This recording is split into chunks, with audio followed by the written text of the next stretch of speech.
What's up, guys? Mike here from The Lost Co, and we've got a video for you that's a little different than our usual style, but there is some information in here that I think you guys are going to find pretty interesting and also very valuable. We recently made a trip down to Scotts Valley, California to visit the Fox headquarters, and we got a chance to get a deep look at some of the new Fox suspension products and some of the new updates. We got to see a whole bunch of really cool product testing, and we also got to learn a lot of back-end logistical information, and we also got to meet a ton of Fox staff, from engineers to the product management side of things.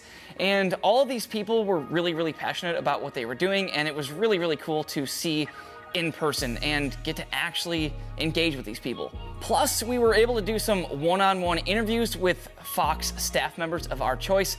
We met with some people in the test lab facilities, some product managers, and in this video, we are sharing with you our interview with Jordi Cortes, who you are definitely familiar with. Here at The Lost Co, it's pretty apparent that we love suspension, and we've been watching Jordi Cortes videos for a long time because we definitely value his information and thoughts and opinions on suspension setup. This guy has a great ability to answer questions pretty straight to the point and has a very apparent honesty behind everything he talks about. Before landing in California, we wrote out a list of questions to ask Jordi in this interview, which we thought our customers would be very interested in. And honestly, most of these questions are rooted from questions that we actually get asked here at the shop from our customers. So it's heavily influenced by you guys, and that's why I think you guys are gonna like this video. There are 11 total questions, and I'll do a quick rundown on the topics with some timestamps on the screen here, so you can jump around in the video and watch the ones that you are most interested in. All right, so the questions we've got in this video are: Pro versus recommended settings, Pro tuning starting point, should you measure fork sag, how does Jordi measure sag, when do you switch components, choosing suspension components, custom e-bike tunes, e-bike coil spring rates, what is an aggressive rider? That is my favorite question in this interview. And last but not least, setting up compression. Also, I may or may not have been kidnapped at the end of this interview, so stay tuned to see what happens there. All right, let's roll the tape. Ladies and gentlemen, I'm here with someone you've probably seen online, Jordi Cortes. What's your official title here? Global Race Department Manager. And you do what exactly in that position? That might take a long time to explain. Okay, he knows a lot about suspension, so let's just get right to it. So you do help a lot of racers with their suspension setup, and we were curious, how far does a racer tend to deviate towards the recommended tuning or adjustment settings in the manual for fork or shock compared to how they're ending all their adjustments to race on? Oh man, that's a tricky one.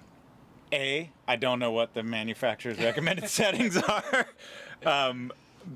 I would think they're not incredibly close to recommended settings, but I would also argue that they're probably not that far off of where most averagely talented riders end up.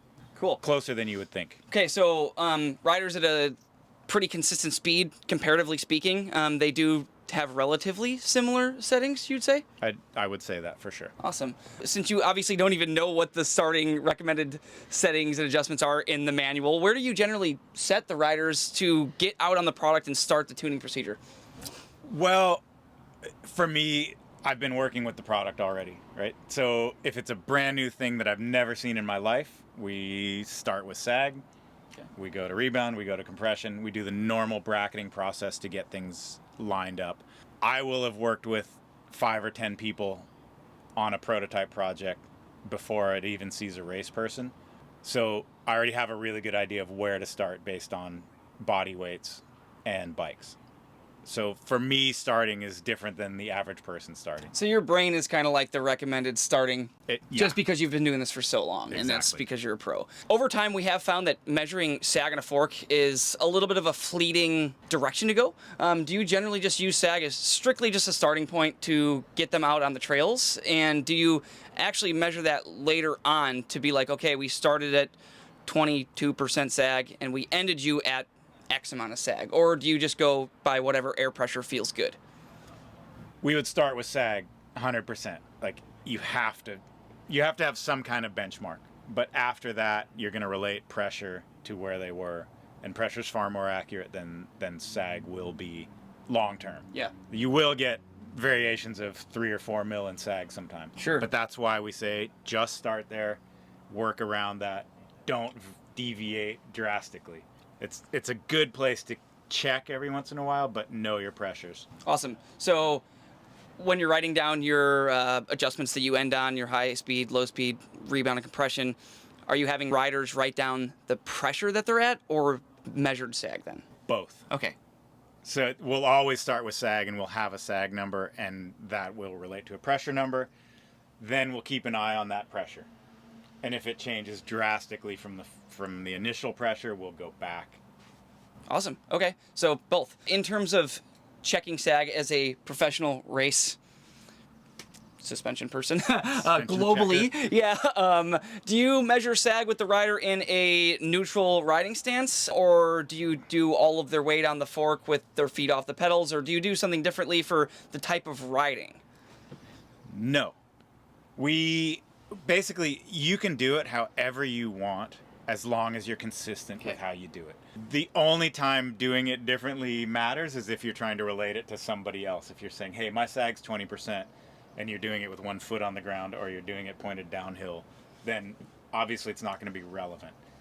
Cool. So it helps if you just pick one of the styles that are all relatively close and stick to it. Sure. And you would recommend that to anyone from a professional racer all the way to your average weekend warrior? Absolutely. The process is 100% the same. Cool. I like your answers are really straight to the point. That's good. Yeah. So when you're watching racing, you see riders have a specific component on their bike. Now, obviously, you have to set up that component, but how often does it happen where the rider actually finds that the component that they're using has to be changed when they're finding that even the settings on that component aren't getting them the feel and riding characteristics that they're looking for? That's pretty rare. And I would say that it's far more mental than it is a functional form of performance. That somebody all of a sudden gets it in their head that they need a coil shock for this course because it's got all these off cambers and coils generate more grip. You have to sit there and learn another product again. And that's going to take you far more time than the benefit of this tiny little difference in grip. Sure. The best thing you can do is find a good setup and leave it alone. So when it comes to choosing the components that actually initially go on the bike, so say you have a pro enduro racer that's going to be doing the EWS circuit or whatever their local race, category is. Does a lot of it just go by the gut feeling? Oh, what fork should I use? Well, I'm doing enduro racing, rough tracks, 38. How much time does a rider have to actually spend on doing the paralysis analysis to try to figure out what components to choose? I think far too much time is spent diagnosing that. I'm riding a kind of tame enduro course. I'm going to put an air shock on and I'm going to run a 36. That's ridiculous. Yeah. Stick to what the product is designed to do. We went through this years ago when South Africa was still a downhill track and people started building trail bikes to race down because it pedaled better. It didn't go faster. You're fastest on what you're comfortable on. So if you start making changes thinking that that's going to win the race, sure, you're probably wrong. So that sounds like it was purely an experiment, and experiments are obviously good. You learn Sure. things over time. But where we're at now, we see a lot of our customers kind of get really stuck. I can view their Google Chrome browser has 52 tabs open, every fork of every color from every brand, and they're not sure which ones to go with. Our job as professionals is to give them a brief list of choices that are aimed towards them, and usually it does go down to their gut feeling. So it seems like that's a pretty consistent thing to have people go with what seems right for their riding and stick with setting it up as well as possible rather than trying to optimize for every single different trail. I totally agree with that. And I think the basics of this fork goes from 140 to 160. Don't make another fork go to 140. Yeah. We've sorted this stuff out quite well, and Absolutely. I think it works. Yeah, and we're at the point where mountain bikes have been around long enough where all these easy to follow kind of flow charts that have overlapping riding disciplines, they all seem pretty dialed this area in history. So I'm pretty happy that that's been making the choices easier compared to 7-8 years ago. Yeah. Oh, same. So. It's definitely gotten easier. Jordi, sorry about this, man. E-bikes, they're not going anywhere, and that's great. A lot of the staff here at Fox is taking advantage of the benefits of e-bikes, and a lot of recreational riders as well. Now, This is another thing, kind of the analysis paralysis or decision fatigue of figuring out what suspension to put on your e-bike when these are kind of new. Some people see them as, you know, a very lightweight e-moto sometimes. A lot of people come from a moto background, and they're used to just getting custom-tuned suspension when they're hopping on the e-bike.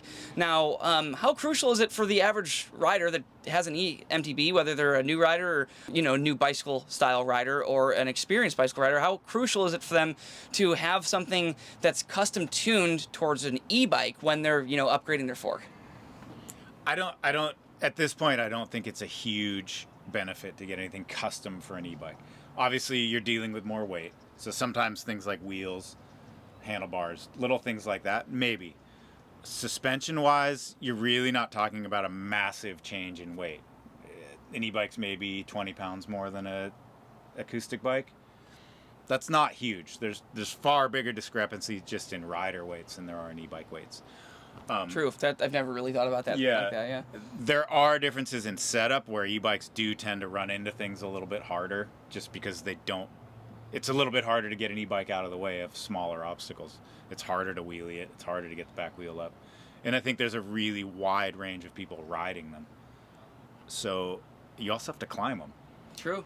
Up very steep tech sections sometimes. So preserving rear end geometry is just as important as preserving front end geometry. So again, they're just a compromise. You just got to work it out. Yeah, I guess only time will tell on all the little small changes that happened. Yeah. But for the current model year moving forward, it does seem like the lineup of forks and the E-something, E-optimized, E-tuned, that whole list of product offerings has been reduced quite a bit to reduce that, again, decision fatigue that a lot of people face. So I'm really happy about that. Let's move back to that rear end, or circle backwards to the rear suspension. We have a lot of customers that have eMTBs, and they've maybe ridden coil shocks on their acoustic bike in the past, or maybe they haven't. They've just had an e-bike. They're setting up a new coil shock because coil shocks are known for good traction and they like to try it. Have you found any difference on spring rate changes and sag and all that stuff equating to the riding characteristics on an e-bike with that little bit of heavier weight? Or is it, since the weight is actually typically under the shock, does it kind of remain the same? I mean, it doesn't change. Sag doesn't change because you're measuring the rider and the bike. So the fact that you have an extra 20 pounds on the bike is taken into account when you check your sag. So it's going to be the same. So simply put, if you have an e-bike or an acoustic bike and you're running the coil shock setup and you're trying to figure out your sag and spring rate, just do it the exact same way. Yep. Cool. Easy. You hear that, guys? No stay for spring on e-bikes. What defines an aggressive rider? Okay, yeah. Let's do it. That's so simple, it's hard. All right, Jordi, we have probably the hardest, easiest question of the day. And this is stemming from the most common terminology that someone will explain the way they ride to us when they're looking for a fork or shock. And that is that they are an aggressive rider. Now, to you, what dictates a rider as aggressive? Just to take an example, like Remy's here, right? Yeah. He's a very good enduro rider. Yeah. He would never come up to me and say, I'm a pretty aggressive rider. I think that's... Probably not. Yeah, right? You're just like, this is what I do. This is, I like to ride this, and we're going to go about the process and set my bike up. If you're telling me that you're a specific style of rider, you're already not following the process of how bikes get set up. The setup is the same for everybody, no matter what type of rider you are. A, B, C, D, follow those steps. And whatever type of rider you are, you're going to find out how your bike works. Yeah, so like if you have Joe and Bo, they both have a specialized enduro and they live in, you know, whatever, Laguna Beach, and they're riding buddies. Even if they have the same bike and they're about the same weight, they're still going to have different suspension setups, even if they are riding tire to tire the whole time and they're both aggressive, right? Right. Yeah. So, all right, yeah, go and set up your bikes with the models of products and the suspension setup procedure that best matches you and not this broad category of aggressive riders. There is no universal setup and, you know, set of adjustments. Right. Speaking of adjustments, let's move over to a single part of the adjustment setup on, say, a fork or a shock, and that is the compression. Let's say a rider is experiencing some harshness in their hands and arms and maybe a little bit of arm and hand fatigue. Their natural instinct is to reduce the amount of compression damping and make it softer. However, that's actually counterintuitive on the back end, right? It is. It's not a guarantee. Mm-hmm. I mean, again, that's why we follow a process of bracketing and checking. But what can happen is as you remove compression damping, your fork is actually accelerating more. That compression damping is slowing the fork down through its travel.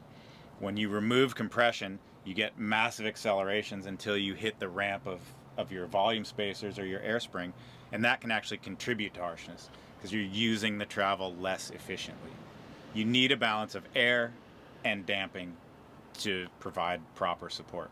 Yeah, so again, it just kind of goes back to the summarized way of suspension setup in general, and that's just, you know, set it to different amounts of clicks and amounts of, you know, adding or reducing compression or rebound, and whatever works best for you on the trail. I mean, that's the right setup, right? It's true. It is the right setup, whatever works for you. I think it's a good idea to talk to other people or to look at factory settings every once in a while, and if you're way on an outlier in one direction or another, you should probably reassess things at a certain point. But the thing to remember is whatever change you did or somebody told you you should do, if it's not better, go back. Don't keep going in the same direction you're going. It's very easy to add 3 clicks of compression, ride it. Did you like it more? No? Don't add more because you just went the wrong way. If somebody says, oh, you should open that up all the way, and you do it and your bike isn't better, you should go back. Yeah. So there's not really a right or wrong way to adjust your knobs. However, there are more optimal ways to adjust your knobs for sure. Yeah, if every single thing is totally cattywampus, then compared to maybe some other rider setups out there, then maybe you have to kind of restart. And at what point do you tell riders you're just like, okay, we feel like maybe you're a little lost. The MapQuest that you printed out maybe sent you to the wrong place. So let's just go back to the origin and let's just like start over. At what point are you like, just let's start over? I think when people start changing, again, this goes back to the component thing. Like when people are riding something and they can't get used to it and they're like, I think I should try a 36. Like, no, you're wrong. I think I should try a coil. Like, no, this does work, right? People win World Cups. People win EDRs. If this is not working, there's something else going on here. And 90% of the time, it's just your brain. The rider is still the majority of the work. So if you're not in a good mood, if you're injured, if you're tired, your bike's not going to work. Don't adjust it. Because it did work yesterday and it doesn't work today, it's not the bike. True.